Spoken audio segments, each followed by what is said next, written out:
there's not about 30 more people. What?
Actually, I think what I'm going to do, I should have done it when I was doing work, but I'm going to buy that. Somebody makes it, it's got to spray your stuff with it, and then you can get your beads off. Yeah. Yeah, it takes 3 and makes some.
We've had two previous board meetings to go over the high school construction project and what we're proposing to do.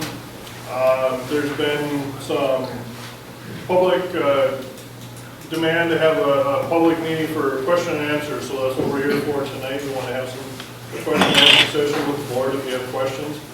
The only thing that we ask is that we keep it civil. No yelling back and forth, no trying to talk over anybody. Let's go one person at a time. If you've got a question, we ask that you just raise your hand and come up front here. Come up front, say your name and your address, and then address your question, and we'll answer as best we can. If we can't answer it, we can, we'll tell you that we'll have to get back to you on it if it's figures or something that we don't have.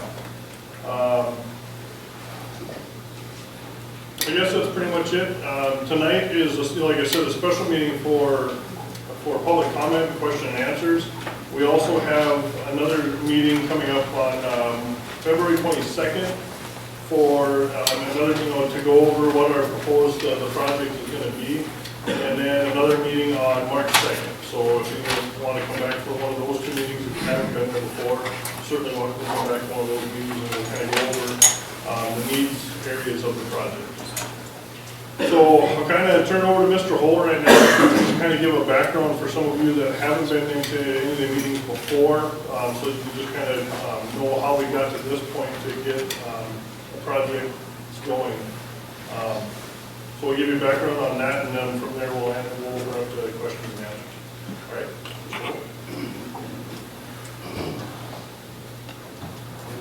I was listening and I kind of wasn't. I was trying to think of what I was going to say. So I started, I apologize. Did you mention this? Please, if you haven't signed in, there are sign-in sheets by the front, by the entrance over here. So if you didn't sign in before you go, please sign in so we have a record of who was here. And thank you all for coming out tonight. We appreciate you coming out. Those of you who have come to the meetings, you've heard my speech before, so I apologize. This is going to be a bit repetitive for you. And as Chris said, come on out this coming Wednesday, and then next week, Thursday, we have meetings again where we go a little more in depth over the project itself. But as everyone knows, I think we've experienced some growth in this town due to the whale activity. With the increased population growth in town, of course, we've seen increased enrollment in our schools. Our schools went from about a low of 340 students, K-12, back in 2004 and 5, up to today at 686 students. So we more than doubled in the past few years. That has obviously put strains on our buildings. When the school board at the time realized that was happening, they hired an engineer architect firm to come up with a plan to how do we address this increasing enrollment. So they went through a process where they surveyed staff and administration, school board members, teachers, and identified the needs of the school district. What are the greatest needs in the school district? And here is our plan how to address that. They came up with a multi-phased approach. Went through phases 1 and 2 back in 2012, and started with the process of going through phase 3, and then halted. And then we ended up with a new school board, and the new school board said, let's see if our needs are still the same that they've always been, or if we have new needs. So we went with the same company again, same engineer architect firm, redid surveys, surveyed all the staff, administration, school board members, identified what the needs of the district were, and at that time, our greatest need was actually at the elementary school, and ended up doing a project at the elementary school, an addition and some major renovations there. At the same time, it was still identified that there were needs at the high school in all kinds of areas, and that's what this plan does, is addresses those needs. And so we're at the point of saying, we have needs we need to address, we think, and here's how much it's going to cost. The project's about $21.6 million. We've got a couple of million the school can put in, so that leaves us to $19.5 million that we're coming to the voters. And essentially the question to the voters is, do we have your authority to bond and borrow this $19.5 million to do the project? And that's where we're at today. And my apologies, especially to Bart, because she told me like 3 or 4 times to sign in at the table there. If you can't before you leave, we just need a record of everybody that was here. So like I said, I'll just repeat a few things because we had a few people just come in. We just want to keep it civil tonight, and if you will just come up to the front if you have a question, give your name and your address and ask your question, and like I said, we'll do the best we can to answer it. So at that time, we'll just turn it over to question and answer. So if you've got a question, come up and let us know.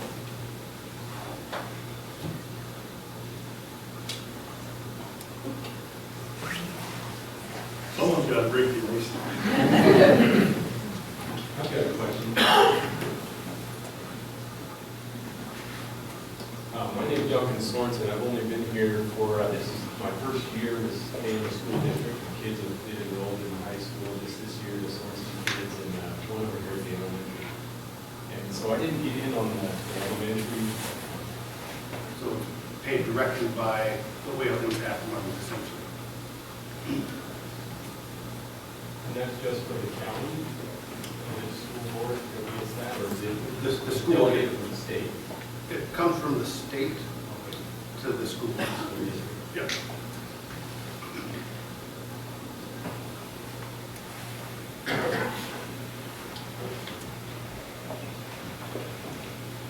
Any other questions? Like I said, we've had this meeting so that you can ask questions about the project. Any questions, I guess, from the public? We want to try and answer them. Good enough to ask from here? Sure. Okay. Mike Enoch and 518 Gulf Drive, Stanley Public Meeting. Question regarding the layout of the project. If it affects, I should have 3 questions. If it affects the existing football field, if it affects the bus barn or the baseball field, and if it does affect any of that, are the costs of relocating or redoing those within the project? Sure. It doesn't affect the current football field at all. It won't necessarily affect the bus barn. We've looked at the measurements. It's going to make it tight to get buses in and out of there at times, but it won't affect it. We've already been talking before about possibly adding another stall or two to that bus barn, because right now it's so tight when you get a bus in there that you can't service it, so you have to have the doors open to, to back it out or to get enough room to service it. So that's already been an issue even before, but it won't affect, the bus barn will still be usable. It will affect the baseball field out here, because the baseball field will become a parking lot. And then we've already been talking with the parks here as far as using their new ball fields out there. So that's kind of what our plan was going into this, was that we knew they were building ball fields, so we'd be probably using their fields and renting or leasing them from one or whatever, and then using their fields and turning our field into a parking lot. Because the building will go out, it goes pretty much out all the way to the parking lot, the end of the parking lot now, right? The new part of the building will extend out pretty much out to the end of the parking lot now to the west end. Are those costs for the new parking lot then included in this project? Yes, yep. Sure. And could I add something too, because this is a question that I've gotten before, and I'm gonna someone out and make him stand up and make this public. Mr. Rolog, if you would, Chris Rolog represents Graham Construction, which is the construction management company we went with. And we want to be assured that if this project goes forward, that won't impact our baseball field until the Stanley Public fields are ready to go. Correct. We've discussed phasing the project so that we don't cause any issues with the locker rooms on the schools out, as well as the baseball fields. So we'll work directly with the school to make sure where their needs are, and we'll work around that so that we don't do anything. Obviously, maintain a level of safety for the kids while we're doing our construction. Thank you. How about the season? This thing is- Yeah, summer. That's a very good question. Mr. Rowland, can we answer that one? The Legion baseball season during the summer. Okay. We can schedule our project however we need to as far as phasing. You know, we can work on the south side of the school and this side. Basically, we can bring it around in pieces, start on each end and meet in the middle. Whatever we've got to do so that we can accommodate those needs. You know, obviously the last thing, I mean, there's going to be times where it's going to be an inconvenience. But the last thing I want to do is just absolutely shut something off to the point where all of a sudden, well, we're going to lose a program because we're doing this. I mean, that's the last thing we'll do. I mean, whatever we have to do to make it work. That's why I say on the far west end, we've got to stop construction and actually transition the building, pushing it from east to west. Whatever we've got to do, we'll work with the school. And basically, once we get the drawings from the architect and we start to put the project together, we'll phase it. And we can make determinations on, okay, what's going to be the most conducive for school, summer athletics, and things like that. Does that include the laydown here? Because that was the issue back at the grade school. Because you needed a laydown yard, which then took one of the ball fields. And because of that, then for summer recreation, they were down to one ball field because of the laydown. Rick, yeah. Well, some of the things that we talked about in some of our planning meetings was there's some area that's behind the bus barn, for example, that we could utilize for a laydown area and still fence it off so there's security and safety for if there's kids on the track or the ball field or at the baseball field. So we can utilize those areas as well. I have in the past, we've done, for example, when I did the school in Tioga, the elementary school, the laydown area was at the high school for the elementary just because the size constraints and location of everything. So we had to load up structural steel on 20-foot trailers as we needed our columns and haul them down. So whatever we've got to do to help out and just make sure that everybody's safe and the project is smooth, we're more than willing to do that. And I did have one other meeting. On the ballot, it says to construct, remodel, improve, and equip athletic facilities. And I think that was one of the questions that was asked earlier is athletic facilities, are we talking about a redo? Is this money going towards any redo of track, football field, any of that? Because it appears to be potentially authorized under the exact wording of the ballot. And so, I guess from the board's perspective, if this $19.5 million is borrowed, is approved, is it going to be classroom space and gym space, or are some of these monies potentially going to be used for outside as well?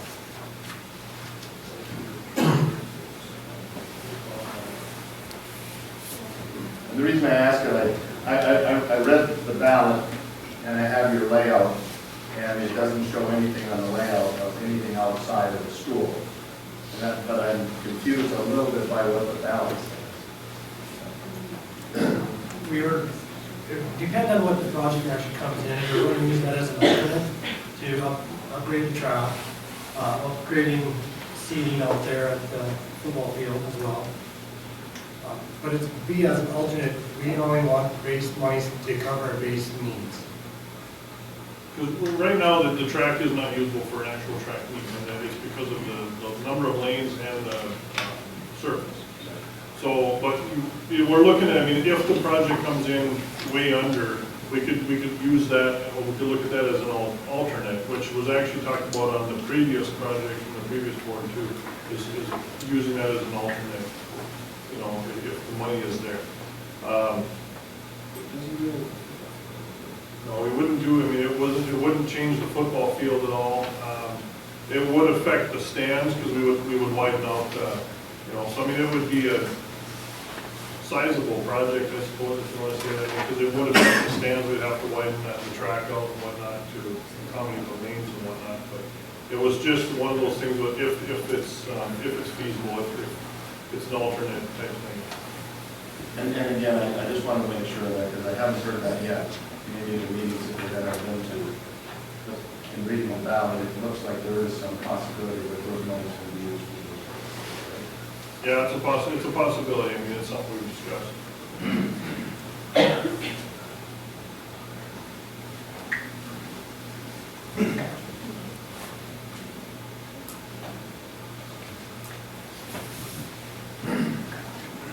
I am Karen Turtle. I have a question about the ballot, you guys. I didn't quite understand this wording where it says, I didn't know that, resulting in an estimated additional millage of 20.32. So is that 20.32 for sure? Because then it goes on to say, purpose for providing funds resulting in 20.32 on first thousand of taxable valuation for the first taxable year. So is it 20.32 for just the first taxable year, and then that can go up? Yeah, it can go up or down depending on the valuation for tax. Yeah, so I mean, it's. So is there a maximum that can go up? There's no maximum, no. Depends on the valuation. Thank you.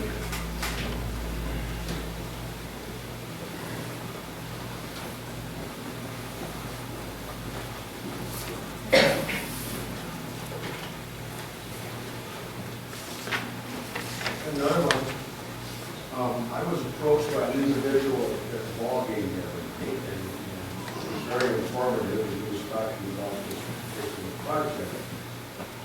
And he pretty much said that the bill levy, because I figured it out, it wasn't going to cost us, it was easy to do, it took my tax savings, put the numbers together and figured it out.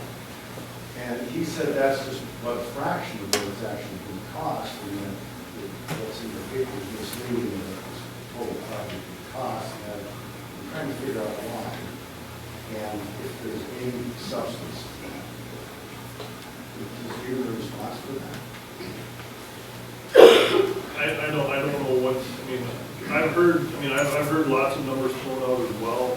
We can't, when we figure out, we take some taxes, like just, we've taken our own taxes and figured them out. We can't come up with the numbers that they're coming up with these high, I don't know. But there's nothing that we're trying to hide. The project cost is just what we've said, it's a $21.5 million project, we're using $18.5 million from the people. There's nothing, there's no hidden cost here. I mean, the taxes could, fluctuate based on valuation. That has nothing to do with us, that's obviously the assessors, so. I just needed to hear that from you. But if the project does come in over that amount, we're not going to go through. Yeah, I mean, if it's more than $21.5 million, we don't have the money for it, so we just can't do it, and we have to go back and see what else, if we could do something different or what, but if it costs, if it becomes, because I guess I had that question too, with if somebody will say, what if this comes, because I mean, the $21.5 million isn't the final cost, it's, Graham needs some figures from the architects yet to go back and get a final cost. We've looked at this, we've estimated high, so that, I mean, this should be the high end of, because we don't want to ask for $19.5 million and then actually need $20.5 million. Well, then we got to go back to the voters and ask again. That doesn't make any sense. So we've estimated high to try and, and then when Graham gives their price, we're hoping we can actually bring that down quite a bit. Worst case scenario. Yeah, that's where we're at right now, is the worst, I mean, this is the worst case scenario, because if it goes any higher than that, we just can't do it.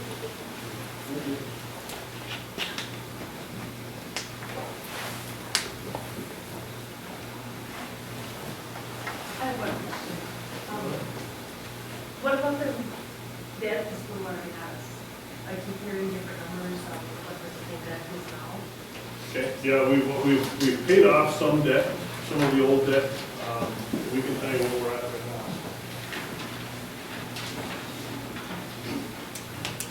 With interest, we're about 17,915,000. And we're gonna add another 22 there. 19. How many million was that? Joe? They didn't get that back in the back, the figure that you know. Right now, our principal loan is 14,678,000.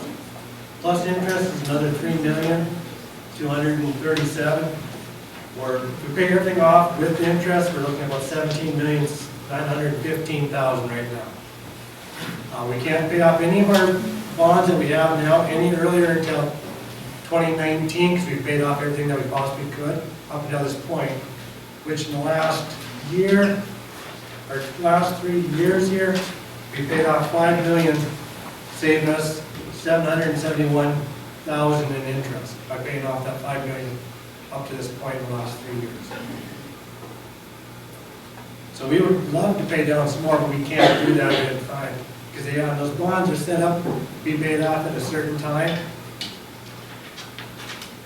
Does that make sense? You can't pay them off Any earlier, correct. or you're penalized? You just can't.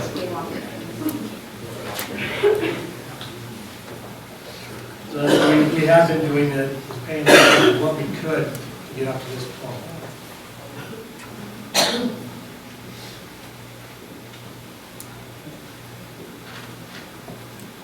Chris, again, and I know Tim did it, but for the people who went here, you might want to explain a little bit that the $19.5 going to come from one source, which is the bank. Comes from two sources. Right, so the 19.5 million, there will be a $10 million loan through the state, which is a low interest loan. Initially, the interest rate would be 2% until 2025, at which point it could become variable. However, they are trying to address that with legislation this year, so we'll see how that goes, and hopefully it would be 2% for the life of the loan. And then the other $9.5 million would be through the sale of general obligation bonds.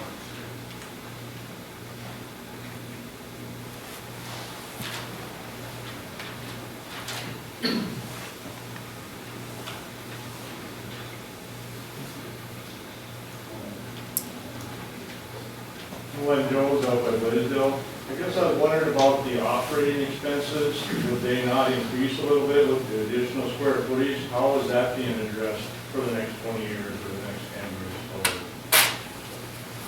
10 years? We calculated it out.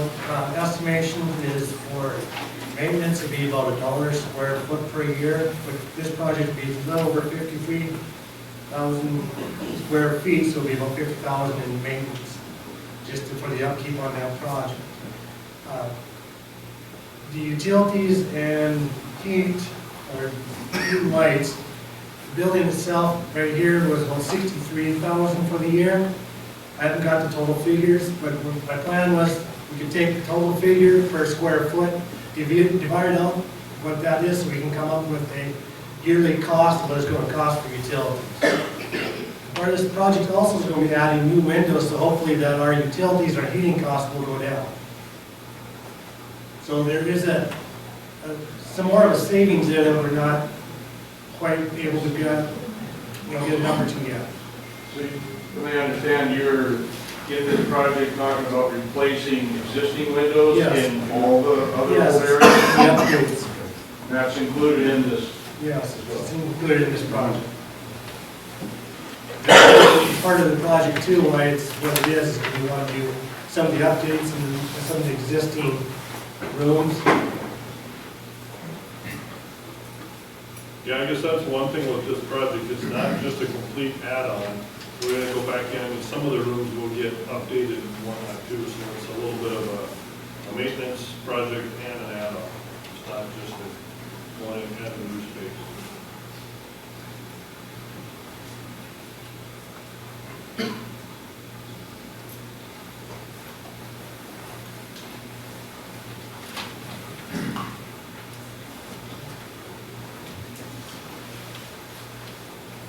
Is there any other questions? We're here to answer your questions now, so if you've got questions, go ahead and ask us, and we said we'll do our best we can to answer them. Evan Meyer. Sorry, Mike. Go ahead, you go first. I sat down first, you're up. Don't go.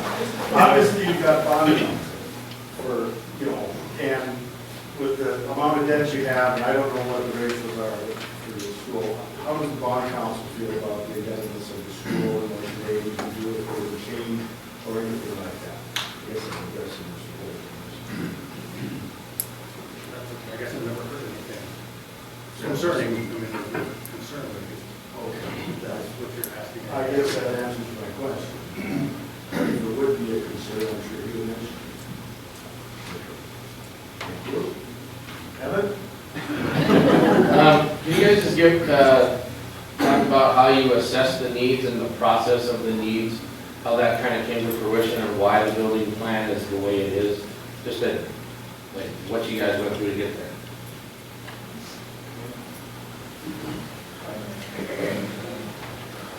I'll start out with just to get something. Well, we met with EAPC, who was our architect. We met with Graham Construction, and then we met with all the teachers. I think it was gone through all the staff up here.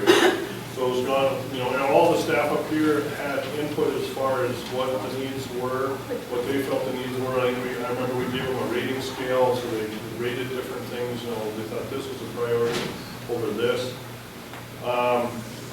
One thing I know, and that's, the hard thing, we don't have our presentation set up tonight, or maybe that would generate more questions if we had done it that way. But we have a video here that we show in our regular meetings to show some of the areas that will be impacted by this project. One of the things that we've got, we're adding a new gymnasium, and everybody right away thinks sports minded, but that is actually, we're adding a classroom. Because right now, there's always, every period, there's 2 FIAD classes that go on every period. And so there's a lot of times where, there's one FIAD class in the gym, and they have FIAD class somewhere out in the hallways. And I've been up here when they've had FIAD class in the hallways. So the gym space is needed not only for sports-minded things, but also for another classroom. Then we went in, we looked at one of our needs in one of the departments here. A huge need was in our music department. Last year, when we got too tight at the elementary school, we had to move the 6th graders up here, which gave us, there wasn't enough room space. The choir was actually practicing right here where we're having this meeting now. This was the choir room. Now they've been shifted into a small classroom on the south side of the school, but it's still not a room designed for a choir. It's got no soundproofing, so it affects the other classrooms around it, and it's just not choir learning conducive. So we need a room for the choir. And then our band program is huge. We've got, we'll let like 60 kids come up in the next 2 years. Is that the number in here? So we're looking at, from the elementary school in the next 2 years, 60 kids coming up into a band program that's already over 100 now. What do we have? 120. 120. So you're looking at 120 plus 60 is 180 kids in a band room that is packed. And along with band, not only just the kids getting in there, but you have to have storage because they've got all the percussion instruments and all the kids' instruments. So you need a lot of storage there. So we looked at how we can address the needs for the music department. We looked, and basically what we're going to do is move the choir room into the cafeteria because the cafeteria is no longer big enough to have all of our kids in there. We've got 3 lunch periods right now. We've got 3 lunch periods, and one of those lunch periods is actually a split period. So they have 20 minutes of class, right, 20 minutes or 25 minutes, something like that. They go to lunch for 25 minutes or 30 minutes, and then they go back to that same class to pick up where they left off. That's just not a good learning environment to try and split up like that. So we were looking, so obviously we have to make the cafeteria bigger. So we're moving the cafeteria to a new section over here, and then the existing cafeteria becomes the choir room. So then we're gonna, the cafeteria and the kitchen will be over in this area, and that will also serve as the concessions area for ball games, so then we won't have two different concession areas. And then we're looking at the VOAG department. The VOAG department needs a lot of updates, and we're actually gonna take the band room will become part of the VOAG department, so we're looking at expanding the VOAG department because we've only got so much room that right now over there we can do with the kids, and we need to get them some more space down in the ag department. So like I said, we've gone through, I mean, honestly, we've been talking about this for somewhere around 2 to 3 years. We've been talking to teachers, you know, like I said, the architects met with the teachers, and the construction, everybody. We tried to get a handle on, you know, exactly, we wanted to make this project meet the needs that we have. And one of the things, I guess, that we've got our weight room is right down in amongst the classrooms. Even if they don't have music blasting when they're lifting weights, just the noise of the weights when you're lifting weights, it affects the other classrooms around that. So we're looking at moving the weights room down to a new section just off of the new gym, and then that'll become a classroom. And then there's a bunch of classrooms that get added in. What do we, 8 actual classrooms, and then 11 if you count the gymnasium and a couple other Phi-Ed classrooms, correct? So we're looking at 8, I don't know what you want to call them, actual classrooms where kids will be in there, you know, learning something, sitting at a desk, whatever. And then when you count the gymnasium and a couple of Phi-Ed rooms that are added on there, it'll gain 11 classrooms. That was including the band stuff too. So that would be including with that's the gymnasium and the band and all that. That'd be the 11 classrooms. Did I miss one? Yes, that's so let me ask this question. Where is I told you it was a question and answer period. I didn't tell you guys were looking into that. Where is the main entrance to the school? Okay, see, I got people pointing over here and I got people pointing over here. I mean, myself, I would consider this the main entrance. Who came in this door tonight? Nobody came. I didn't see anybody come in this door. I saw everybody come in through that door. That's where the parking lot is. You know, this is the main entrance. You would look at it outside the building, but the parking lot's over here, and I would bet you probably 80 to 85% of our traffic actually comes through these doors. The office is over here. Look at the gap that you have to get when you come into the entryway here, and you have to be buzzed in to get into the school. But there's still such a gap between that door and the office door that, and I know Mr. Schweigarten has said many times, he's watched somebody come in that door and then go into the high school. Now where are they? They've never checked in with anybody at the office. Basically what it comes down to is there's no security, or very little security here for our kids. And whether we want to admit it or not, address it or not, in this day and age, we have to have very good security in our schools. I mean, time and time again, we've seen it on the news, and it can happen here. We don't want it to. We want to address the security problem. So part of the project as well will be moving all the administration offices to the northwest corner of the building, and the northwest corner will become the new entrance. So essentially, like on this entrance here is where the kitchen and cafeteria will be, and then we'll have a secure entrance over here with the administration. So basically, when you come in the doors, you're right at the office. It'll be a secure entrance, and hopefully the administration then can, curtail any problems from there, right when they come in the door. So another huge aspect of this project is the security problem. Anything else that I Yes, we're updating some of in the science rooms. Right now, their lab space is very tight. And that's, if you come to one of the special meetings on the next couple of times we're having them here, we actually take you through a tour and show you these areas that are going to be affected by the project. The science rooms are one of those areas. The lab space in there is very, very tight. And you can see, they have, 8 kids to a table?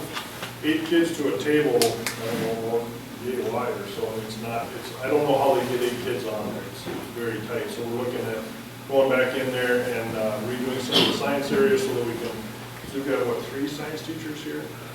So we've got 3 science teachers that are gonna be utilizing these spaces with the kids, and they do a lot of hands-on work, so we need to get them more space so they can do it at these tables. Thank you. Anything else? Anything else that I'm missing? I think I got everything now. So that answer your question, Mr. Myers? Yep.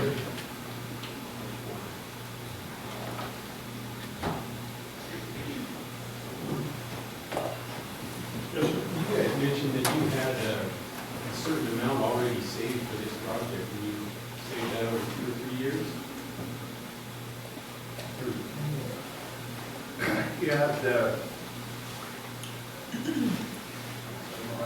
Yeah, I mean, some of this is still money that we have borrowed or had through other projects. And we have an existing building fund levy. So we have about, and if we spend 2.1 of that, that still leaves us $1.5 million in our building fund to address issues that might come up. Maintenance issues, basically, you know, something major happens here at the building. We don't want to empty that fund out. So I mean, we want to keep something in there in case we have other things that come up with the existing building that we need to address. And you guys were able to set that aside in how short of a period? That I mean, yeah, it's not anything that we saved up for. I mean,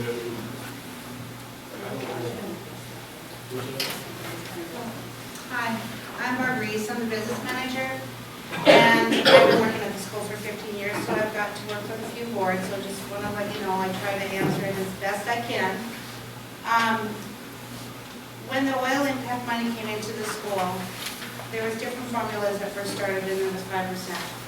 Every year we think we're going to get, we average this amount. Sometimes it's more, sometimes it's less, but the last 5 years, it's been a little bit more than what we've thought was coming in. So if we do have any surplus with the board for the last 5-6 years, because the oil has impacted us since what, 2000, 2009? So every year, if there is a little surplus, we move it over to the capital projects. It is legal to do that. We have asked and we made sure that that money, because it's called local money, that's coming into our school, can be moved over to the capital projects. Now, capital projects, you can only use it for certain things. You can't use it for general things, okay? It's got to be maintenance on a building. It has to be building projects, you know, something to do with improvement on your assets. So, throughout the years, not with just this board, with prior boards, they have moved over 100,000, they moved over 200,000. It all depends on what that surplus is, and then we're able to move it over to help save for projects, help save for housing, help save for different things that were needs of the public or of the school district. And by doing that, they were able to do projects at the high school, at the elementary school.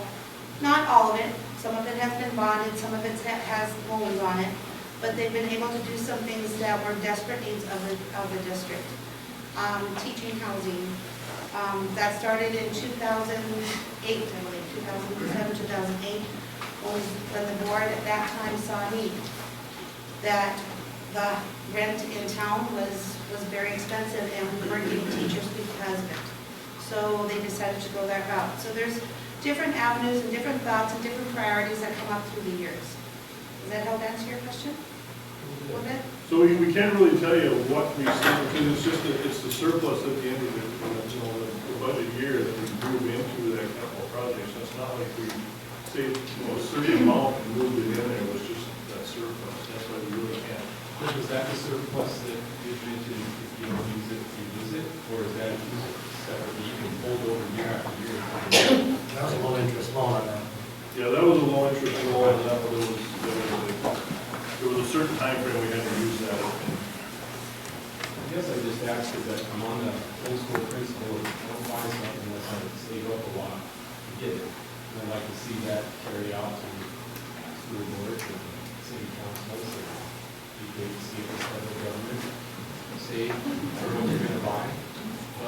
it doesn't always happen that way. This project, my kids have benefited this, and they're all in band, they're all in craft. They love the idea of all this improvement. The only concern I have is, if we haven't saved much, maybe we haven't had a lot of time to do so, maybe we could wait and see how much we could generate over 2 years. But the other thing I see is, there's a lot of kids who go to school here, I don't know the numbers, but quite a few. Their folks aren't homeowners, they're not property owners. So what I saw on the ballot, the people who will be paying for this and are homeowners, people that are established here, landowners, farmers, and in my mind, that doesn't seem right. There should be a way to where everyone that has a child going to school here gets the health care. And I don't see that in there.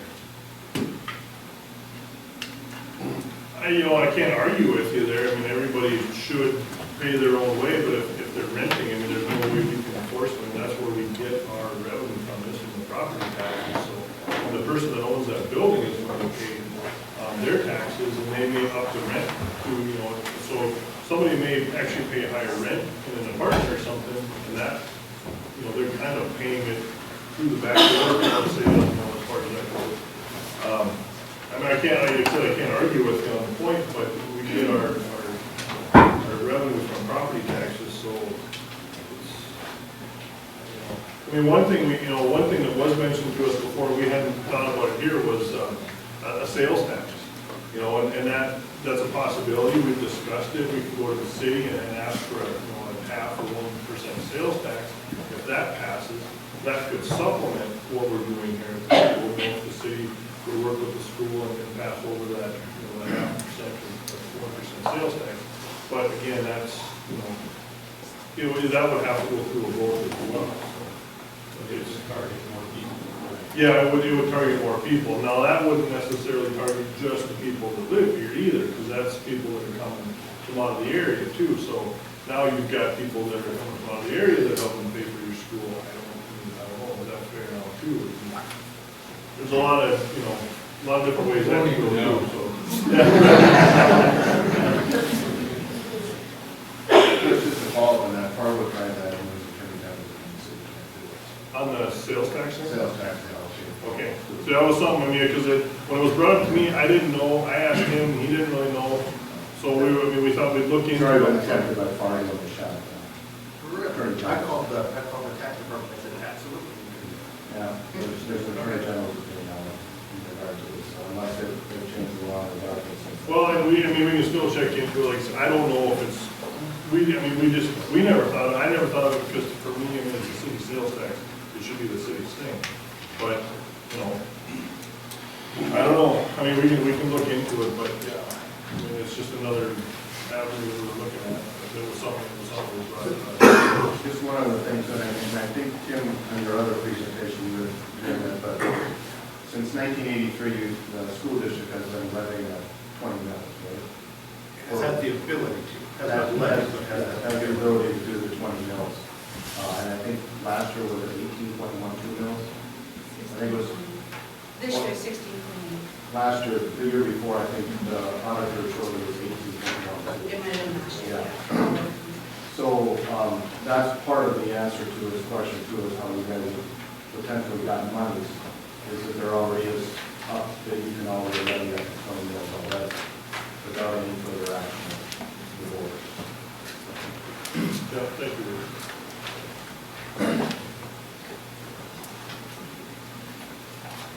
Barb Myers from Stanley. I just was a little confused. You said there's $4 million that you saved up for each of these years. And you're going to keep a 1.4 cushion, so then you're going to have this extra $2 million. So is that going to go to the project on top of the 19 million, or would that cut down the 19 million? No, that goes on top, because the project is, what, 21.5 or 21.6 million project, and we put that 2.1 million. So we put the 2.1 million on top of that, so then that brings it down to 19.5, and that's what we're asking the board for, 19.5, 19.5. What's the projected timeline for this project? Mr. Rolog, what are we looking at for for a timeline on the project, I mean, if it passes, we want to get started right away. And we're looking at a completion date of what's fall of 2018, is that right? We figured 18 months from when we started construction to completion is what the anticipated timeframe was. Obviously, weather permitting, we'll go faster. Or, you know, worst case scenario, let's go faster. Okay, thank you. Sir, can we get your name? Pat, tip runner. Okay.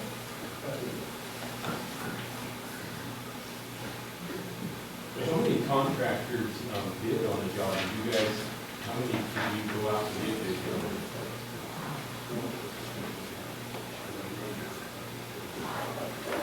Yeah, so we interviewed for construction management. There were 4 companies that we interviewed for the construction management. And then they go in and actually get the contractors for the project. So we're doing it as construction management. It was four companies that we interviewed. So does that mean it's not actually based like on a Can number? we get your name? My name is Erica Wilson, I live here in town. Does that mean, I don't know anything about this, I just want to hear what everybody has to say. But does that mean that like, there's not like a bid like, they come in at 19 million and some other company comes in at like 15 million and you can like use the cheaper one? It's just based on like who you. Sorry, you know, like when you know, fix your car or whatever, you can get different bids on it? Right. So Nope, you go ahead. So the 21.6 million is an estimate from our architect engineer, and they work with our construction management company, but then they bid that out, and we take the cheapest bid. Okay. Yeah. Or cheapest, most responsible bid. Yeah. Yeah, I mean, we're hoping still for some savings on the, on that 21.6 million. We're hoping for savings. That, like I said before, was an estimated worst case scenario price. So that should be that should be a high price. We can't go over that because if it comes out more expensive than that, that's what we've bid, that's what we've got the money for. Right. So yeah, we're looking at that should be a high price, and it should actually come in. The actual price should come in lower. On the grade school project, we come in approximately 2 million under what they were bidding. There's that much we saved on that. So Phil Durfee, I live here in town on First Street. I'm curious what the current class size is. And if you have junior high, junior high school. Yep, yeah, this is. My other question I had, elementary school, you just got done remodeling it. Some of the high school models is based on maybe more influx of students, right? Does the elementary school, and what they're designed, do they have extra room, I guess is what I'm saying now? That's the thing with the elementary school project, when we did that one, when we started out, we were always looking at a one-level project, because the elementary school is one level right now, so we were looking at that. We can't build any further west on that elementary school than we've already got. So we're landlocked right now with that elementary school, it can't get any bigger. Well, we were looking at it, we didn't have, the one level was not gonna have enough room for us. And then we came up with the idea, why don't we go 2 levels on that new addition. And so then that addressed our needs. That got us to where we had enough space for everybody. And right now we've got, is it 1 classroom that's not being, One classroom that isn't being used, and we have 2 that were tested. yeah. And so we've got 1 classroom that's basically being used for storage, and then we've got testing room. So worst case scenario, we still could move somebody into that one, actually into all 3 of those rooms, we could add more classes there. So yeah, I mean, we've got some room there to expand if we need, if we need to, if more elementary kids come in. And that was part of that was the main reason we went with the 2 stories on that west end addition, because we can't get any bigger to the west now, so we had to make sure we had enough room with that. You were asking about class size.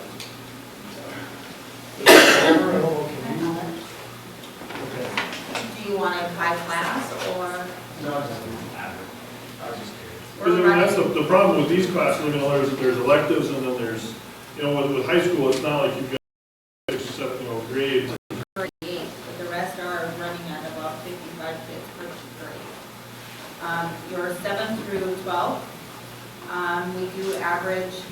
about 50 kids per grade, except for our sophomore class is at 65 kids right now.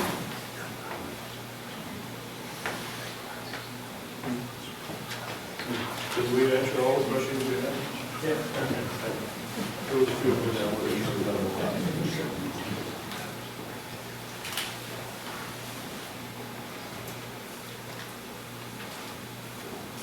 Terry Orkoff, Ross, is there a timeline on this mill levy for when it will kick out again?